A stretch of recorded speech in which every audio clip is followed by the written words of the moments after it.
आज ख़ास तौर पे पाकिस्तान के सबसे बड़े यूट्यूबर रजब भट्ट जो हैं उनके खिलाफ मुकदमा दर्ज हो चुका है, जो कि सोशल मीडिया के ऊपर अक्सर आपने देखा होगा ट्रेडिंग के हवाले से बड़ी गुफ्तगू कर रहे होते हैं और इसके साथ साथ जो उनके पास बड़ा पैसा है और गाड़ियां हैं उसकी नमूदो नुमाइश कर रहे होते हैं, तो उसके ऊपर भी FIR जो है वो NCCIA की जानब से दे दी गई है। बहुत सारे लोग जो हैं उनको मुबारकबादें भी दे रहे थे और रजब भट्ट की भी वीडियो रिलीज हुई थी जिसमें वो भंगड़ा डालते हुए भी दिखाई दे रहे थे, काफ़ी खुश थे। एक किस्म का कहा जाता है कि रजब भट्ट को नज़र लग, तो इस तरह से कुछ इक्का दुक्का वाक़यात इस तरह के हुए रजब भट्ट की शादी के ऊपर कि वलीमे के अगले दिन ही उनको जेल भी जाना पड़ा। अगर इस नाम पे 295 के नाम पे परफ्यूम रखा गया तो उसके ऊपर भी तनकीद का उनको फ़र्क होकर और इसके साथ साथ दीगर कुछ लोग थे उनकी जानब से भी फेस करना पड़ा। क्या वो भी किसी से ढका छुपा नहीं है, डकी भाई के साथ मिलके भी इन्होंने कोई ऐप शुरू की थी, कोई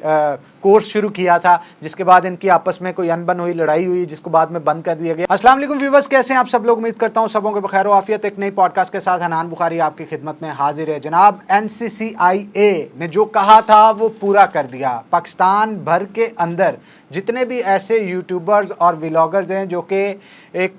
गलत किस्म का इम्पैक्ट माशरे के अंदर दे रहे हैं, अपने पैसे की, अपनी चीज़ों की नमूदो नुमाइश कर रहे हैं, और ऐसे लोग जो कि जुए की ऐप्स को प्रमोट कर रहे हैं और नौजवान नस्ल को बर्बाद और तबाह कर रहे हैं, उनके खिलाफ कार्रवाई का आगाज़ कर दिया गया है। और आज ख़ास तौर पे पाकिस्तान के सबसे बड़े यूट्यूबर रजब भट्ट जो हैं उनके खिलाफ मुकदमा दर्ज हो चुका है। NCCIA का ये कहना है कि 3 नोटिस रजब भट्ट को दिए गए, 3 नोटिस दिए गए, लेकिन एक के ऊपर भी जवाब नहीं दिया गया। और आपको पता है कि रजब भट्ट इस वक्त पाकिस्तान में मौजूद नहीं है और पाकिस्तान से बाहर होने की वजह से शायद वो नहीं आ पाए, लेकिन जब नोटिस पहुंचाए गए थे तो उसका मकसद ये था कि अगर वो पाकिस्तान से बाहर भी हैं तो उस डेट पे अपने आके कार्रवाई को मुकम्मल करवाते, बयान दर्ज करवाते, देन दोबारा चले जाते। तो इस चीज़ को इग्नोर करने की वजह से उनकी जानब से अब FIR दे दी गई है। इन्हीं के ऊपर नहीं बल्कि इसके साथ साथ जो अंश हैं जो कि सोशल मीडिया के ऊपर अक्सर आपने देखा होगा ट्रेडिंग के हवाले से बड़ी गुफ्तगू कर रहे होते हैं और इसके साथ साथ जो उनके पास बड़ा पैसा है और गाड़ियां हैं उसकी नमूदो नुमाइश कर रहे होते हैं, तो उसके ऊपर भी FIR जो है वो NCCIA की जानब से दे दी गई है। तो नाज़रीन, ये खबरें होंगी जिनके ऊपर आज हम गुफ्तगू करेंगे, लेकिन अगर आपने इस वक्त तक हमारे चैनल को सब्सक्राइब नहीं किया तो लाजमी तौर पर चैनल को सब्सक्राइब करें और अगर हमारी वीडियोज़ पसंद आ रही हैं तो इसे आगे शेयर करने के बाद लाइक भी ज़रूर कीजिएगा। तो आगे बढ़ते हैं जनाब। रजब भट्ट के ऊपर मुकदमा दर्ज हो गया और ये मुकदमा जो है वो गैर कानूनी जो जुए की ऐप्स हैं उनको प्रमोट करने की वजह से हुआ है और 3 नोटिस जो दिए गए थे उसका किसी किस्म का रिप्लाई नहीं दिया गया। रजब भट्ट के हवाले से मैं बता दूं, रिसेंटली उनके यहाँ बेटे की भी पैदाइश हुई है, जिसके बाद बहुत सारे लोग जो हैं उनको मुबारकबादें भी दे रहे थे और रजब भट्ट की भी वीडियो रिलीज हुई थी जिसमें वो भंगड़ा डालते हुए भी दिखाई दे रहे थे, काफ़ी खुश थे। एक किस्म का कहा जाता है कि रजब भट्ट को नज़र लगी। अब वो नज़र किस तरह से, आपने गुज़श्ता दिनों के अंदर देखा होगा जब इनकी शादी हुई थी तो शादी के ऊपर भी बहुत सारी इनकी वीडियोज़ वायरल हुई। वो वीडियोज़ वायरल क्यों हुई? वो इस वजह से वायरल हुई कि एक बॉक्स दिया जा रहा था उनको शादी के तोहफे के तौर पर, कहा जाता था मुबैना तौर पर कि वो शायद कोई गन है उसके अंदर, और जब रजब भट्ट के घर छापा मारा गया था तो एक गन भी वहां से बरामद हुई थी। और इसके साथ साथ ये भी देखने को मिला कि शेर का बच्चा भी उनकी शादी के ऊपर उनको गिफ्ट किया गया, जिसके बाद जो वाइल्ड लाइफ है उन्होंने उनके घर पे छापा मारा और कहा गया था कि शेर को गैर कानूनी तौर पे रखना एक जुर्म है, इसको रखने के लिए लाइसेंस लेना होता है। तो इस तरह से कुछ इक्का दुक्का वाकयात इस तरह के हुए रजब भट्ट की शादी के ऊपर कि वलीमे के अगले दिन ही उनको जेल भी जाना पड़ा और फिर जमानत करा के वहाँ से रिहा हुए। एक वाकया ये पेश आ गया, फिर चंद अरसा गुजरा, कुछ अरसा गुजरने के बाद इन्होंने एक परफ्यूम लॉन्च किया 295 के नाम से, उसके ऊपर बड़ी कंट्रोवर्सी का सामना करना पड़ा, पब्लिक की जानब से बड़ा बैकलैश उनको देखने को मिला। और यही नहीं बल्कि इसके साथ साथ कुछ व्लॉगर्स भी ऐसे थे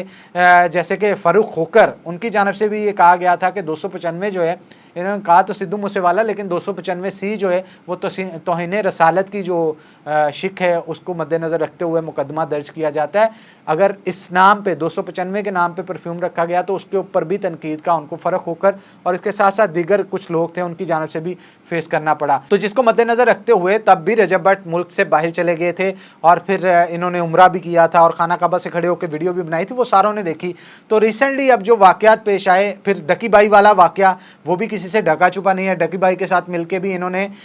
कोई ऐप शुरू की थी, कोई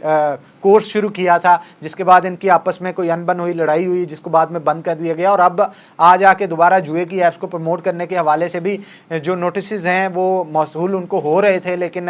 रजब भट्ट आउट ऑफ कंट्री होने की वजह से यहाँ पे पेश नहीं हुए। लेकिन इसके बरक्स आपने देखा होगा कि एक और व्लॉगर भी हैं जो कि डकी भाई, जिन पे NCCIA की कार्रवाई हुई और वो अब भी जेल के अंदर मौजूद है। पिछले दिनों उन्होंने ज़मानत करवाने की भी कोशिश की, लेकिन उनकी ज़मानत को अदालत की जानिब से मौखर कर दिया गया, रिजेक्ट कर दिया गया और अब भी वो जेल के अंदर मौजूद हैं। अलबत्ता एक और व्लॉगर हैं जिनके ऊपर FIR इस डिपार्टमेंट की जानिब से दी गई। अंश के हवाले से आपने अक्सर देखा होगा सोशल मीडिया के ऊपर अपने लग्जरी लाइफस्टाइल को दिखाते हैं। अब लग्जरी लाइफस्टाइल के अंदर वो दुबई के अंदर मौजूद है, वहाँ पे लैम्बोर्गिनी गाड़ियाँ, जी वैगन और इसके साथ साथ रोल्स रॉयस जो है वो गाड़ी वो भी दिखाते हैं। और कहा जाता है उनकी जानिब से कि कुछ गाड़ियाँ उनको दिखाई भी जाती हैं कि ये मेरी मलकियत है, अब मैंने ये गाड़ी ली है, आइंदा आने वाले दिनों में ये गाड़ी लूँगा, ये सारा पैसा मुझे ट्रेडिंग से आ रहा है। ट्रेडिंग किस तरह से करते हैं, उनके कुछ स्टूडेंट्स भी उन्होंने बनाए हैं और वो स्टूडेंट्स को अपने पास भी बुलाते हैं। पिछले दिनों एक वीडियो भी अपलोड की थी जिसमें उन्होंने दिखाया कि इंडिया से स्टूडेंट उनके पास आ रहा है।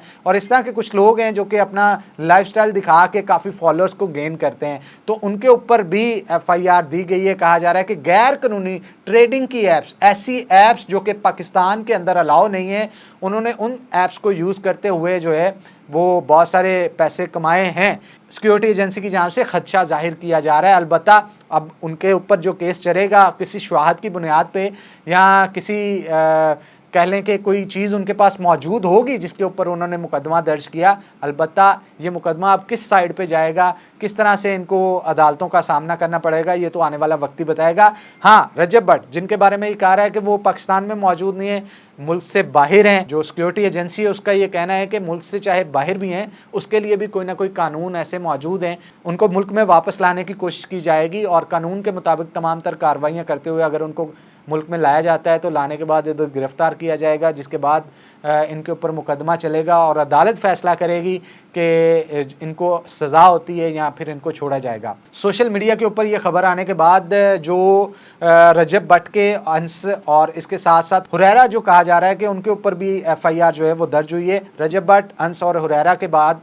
और भी बहुत सारे लोग होंगे अगर जिनको नोटिस भेजे जाते हैं लेकिन वो पेश नहीं होते, अपना मौक़िफ़ वहाँ पे जाके दर्ज नहीं करवाते, तो उनके खिलाफ भी कार्रवाई का आगाज़ किया जाएगा। अब यहाँ पे ये देखना है कि इन सारे जितने भी 2-3 व्लॉगर्स हैं जिनका मैंने आपको जिक्र किया है, इनके मिलियंस में फॉलोअर्स हैं। रजब भट्ट तो रिसेंट डेज़ में कहा जाता है कि पाकिस्तान के सबसे बड़े व्लॉगर, उनको फैमिली व्लॉगर कंसिडर किया जाता है। और अंश के हवाले से भी उनकी फ़ैन फॉलोइंग टिकटॉक के ऊपर भी बहुत ज़्यादा है, इंस्टाग्राम पे भी काफ़ी ज़्यादा है। अलीना आमर जिनको आपने देखा है कि वो भी इनकी गाड़ियों के साथ जाके वीडियोस बनाते हुए देखी गई हैं। तो इनके ऊपर जब मुकदमा चलेंगे, इसके ऊपर सोशल मीडिया पे इनके जो फॉलोअर्स हैं उनका बैकलैश क्या आएगा। बहुत सारे इनके सपोर्ट में बोलेंगे, बहुत सारे इनके खिलाफ बोलेंगे। मोस्टली जो खिलाफ बोलने वाले हैं वो साइलेंट लोग थे, वो ज़्यादातर वो लोग होते हैं जो पेरेंट्स होते हैं जिनके पास मोबाइल है और मोबाइल बच्चे ने यूज़ करना शुरू कर दिया और जब भी देखते हैं कि पढ़ाई को छोड़ के ये बच्चा क्या देख रहा है तो देखते हैं कि अंश के व्लॉग देख रहे हैं, रजब भट्ट के व्लॉग देख रहे हैं, तो इनके ऊपर काफ़ी तहफ़्फ़ुज़ात पेरेंट्स को रहता था और कहा जाता था कि बच्चे अब डिग्रियों को छोड़ के व्लॉगिंग की तरफ जो है वो चलते हुए दिखाई दे रहे हैं। और माशरा जो है, एक बड़ी तादाद बच्चों की जो है वो डॉक्टर बनने के बजाय, इंजीनियर बनने के बजाय, साइंटिस्ट बनने के बजाय अब व्लॉगर्स और कंटेंट क्रिएटर्स बनना चाहते थे। तो इन तमाम तर चीज़ों को मद्देनज़र रखते हुए जो NCCIA की जानिब से ये कार्रवाइयाँ की जा रही हैं, लोग इसको बहुत सराह रहे हैं और इनको मुकम्मल तौर पे हर तरह का कह लें कि लोगों की तरफ से सपोर्ट, ऐसे लोग जो कि उकताए हुए थे इस ट्रेंड की वजह से, उनकी तरफ से काफ़ी इनको सराहा जा रहा है और कहा जा रहा है कि ये जो कार्रवाइयाँ की जा रही हैं ठीक की जा रही हैं। लेकिन अलबत्ता इनकी कार्रवाइयों के बाद, इनकी जो इन्वेस्टिगेशन की जाएगी उसके बाद पता चलेगा कौन कितना गुनाहगार है, कौन कितना गुनाहगार नहीं है। अंश के हवाले से मैं लाजमी तौर पर यहाँ पर मेंशन करना चाहूँगा, अक्सर जब वो अपने व्लॉग्स बना रहे होते हैं और ये जिक्र कर रहे होते हैं कि अब मैं ये गाड़ी ले रहा हूँ, वो गाड़ी ले रहा हूँ, ये पैसा आया कहाँ से, तो वो कहते हैं ये पैसा जो है ट्रेडिंग ऐप्स से आया है। तो बच्चे भी फिर उन ट्रेडिंग ऐप्स की तरफ माइल होते हैं। लिहाजा वो पैसा वहाँ से आया है या नहीं आया ये तो बाद में पता चलेगा, लेकिन उस पैसे को उस ट्रेडिंग ऐप से उसी तरह के लाइफस्टाइल को अर्न करने के लिए बहुत सारे लोग होते हैं जो कि वहाँ पे इतना पैसा लगा देते हैं कि वो जो भी सेविंग्स उनके पेरेंट्स की या उनके पास मौजूद होती हैं वो सारी की सारी उसमें लगा के ज़ाया कर देते हैं, तबाह बर्बाद हो जाते हैं। इस ट्रेंड को, इस चीज़ को रोकने के लिए जो सिक्योरिटी एजेंसीज़ की जानिब से जो काम किए जा रहे हैं लोगों की जानिब से, उसे बहुत सराहा जा रहा है। इंशाल्लाह अगले व्लॉग में फिर से होगी आपसे मुलाकात, तब तक के लिए दे इजाज़त। अल्लाह हाफ़िज़।